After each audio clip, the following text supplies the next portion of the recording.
Hello everyone. तो यार कैसे हैं आप लोग। हिस्टोरिया एक्सप्रेस पर आपका वेलकम है, स्वागत है। आज की इस वीडियो में हम बात करने वाले हैं एशिया के लगभग सेंटर में बसे हुए एक बहुत ही ज्यादा खूबसूरत देश उज्बेकिस्तान के बारे में। हालांकि हिंदुस्तान में बहुत कम लोग इस देश के बारे में जानते हैं। इसकी वजह शायद यह है कि 1991 से पहले दुनिया के नक्शे पर उज्बेकिस्तान का नाम का कोई देश था ही नहीं। जी हाँ, है ना हैरानी की बात। तो ज्यादा वक्त नहीं हुआ है इस देश को दुनिया के नक्शे पर आए हुए।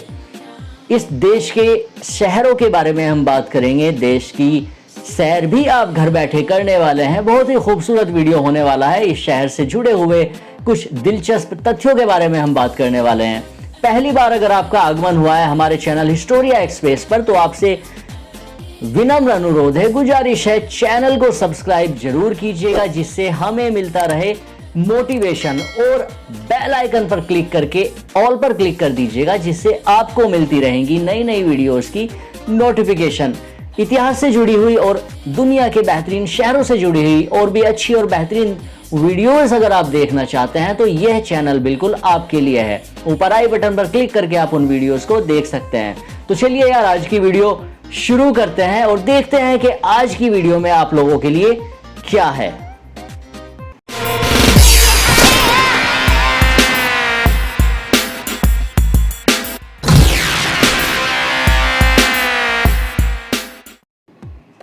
एशिया के लगभग सेंटर में बसा हुआ एक देश उज्बेकिस्तान चारों ओर से जमीन से घिरा हुआ है। इसके नॉर्थ में कजाकिस्तान, वेस्ट में ताजिकिस्तान, साउथ में तुर्कमेनिस्तान और अफगानिस्तान स्थित हैं। 1991 तक सोवियत संघ यानी रशिया का एक हिस्सा हुआ करता था उज्बेकिस्तान। बाद में जब रशिया टूटा तो एक आजाद देश के रूप में उभर कर सामने आया। उज्बेकिस्तान के प्रमुख शहरों में राजधानी ताशकंद के अलावा समरकंद और बुखारा का नाम लिया जा सकता है, जो कि यहाँ के जाने माने शहर और प्रांत हैं। यहाँ के मूल निवासी जो आम लोग हैं वो लगभग सभी उज्बेक नस्ल के हैं और बोलचाल में उज्बेकी भाषा का इस्तेमाल करते हैं। उज्बेकिस्तान लगभग 12 राज्यों में बटा हुआ है। अगर उज्बेक भाषा की हम बात करें तो वहां पर राज्यों को विलायत कहकर बुलाया जाता है, जैसे बाकी अरब देशों और अफगानिस्तान में कहकर बुलाया जाता है। हालांकि प्योर उज्बेकी भाषा में अगर हम बोलें तो यह शब्द विलोयत होता है। सभी राज्य जिलों में बटे हुए हैं, बिल्कुल हिंदुस्तान की तरह, लेकिन उज्बेकिस्तान की भाषा में जिलों को तूमन कहा जाता है। तूमन शब्द मंगोल भाषा से लिया गया है और मंगोल इस शब्द का प्रयोग पुराने जमाने में किया करते थे। कुल मिलाकर उज्बेकिस्तान में लगभग 160 तूमन यानी जिले हैं। उज्बेकिस्तान का पुराना इतिहास फारसी साम्राज्य से जुड़ा हुआ है।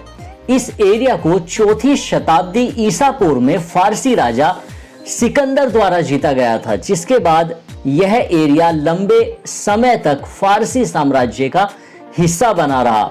उसके बाद 13वीं शताब्दी में चंगेज खान के लीडरशिप में मंगोलों ने इस एरिया पर कब्जा कर लिया और बाद में लगभग 16वीं शताब्दी तक तैमूर के साम्राज्य का हिस्सा बना रहा। 19th सेंचुरी यानी 19वीं शताब्दी के बीच में यह एरिया रूस के अधिकार में आ गया था। उस वक्त रूस को union of Soviet socialist Republic के नाम से जाना जाता था। फर्स्ट वर्ल्ड वॉर के बाद उज्बेकिस्तान के लोगों ने रशिया का विरोध करना शुरू कर दिया। अपनी आज़ादी के लिए वो लोग आवाज़ उठाने लगे और फाइनली एक संघर्ष के बाद 1991 में उज्बेकिस्तान ने अपनी आज़ादी की घोषणा कर दी और एक नया देश दुनिया के नक्शे पर उभरकर सामने आया।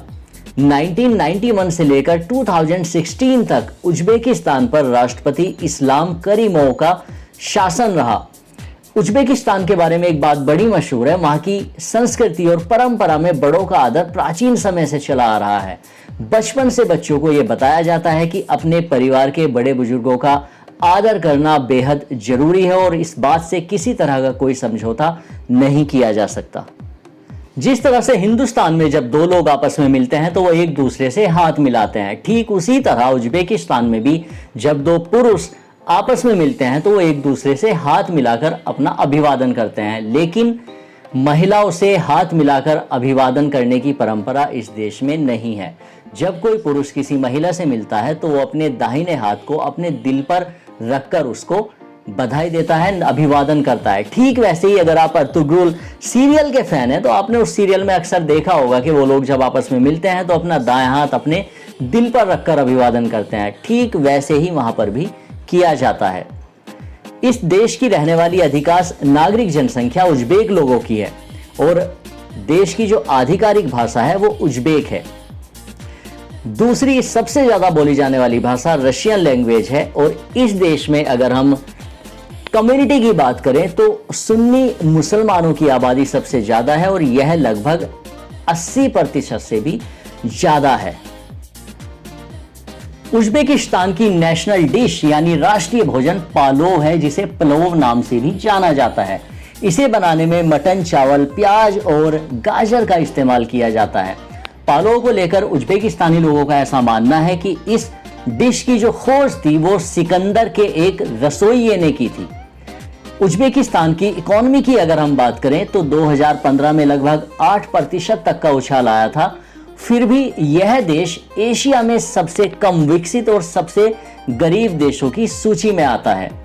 उज्बेकिस्तान दुनिया का दूसरा सबसे बड़ा कपास एक्सपोर्ट करने वाला देश है। इस देश की इकोनॉमी में कपास की खेती एक बहुत ही महत्वपूर्ण रोल अदा करती है।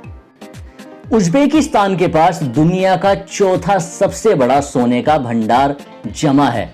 यह देश हर साल लगभग 80 टन सोना खदान से निकालता है और उज्बेकिस्तान को प्रति वर्ष सोना उत्पादन के मामले में दुनिया में 7वें स्थान पर रखा गया है।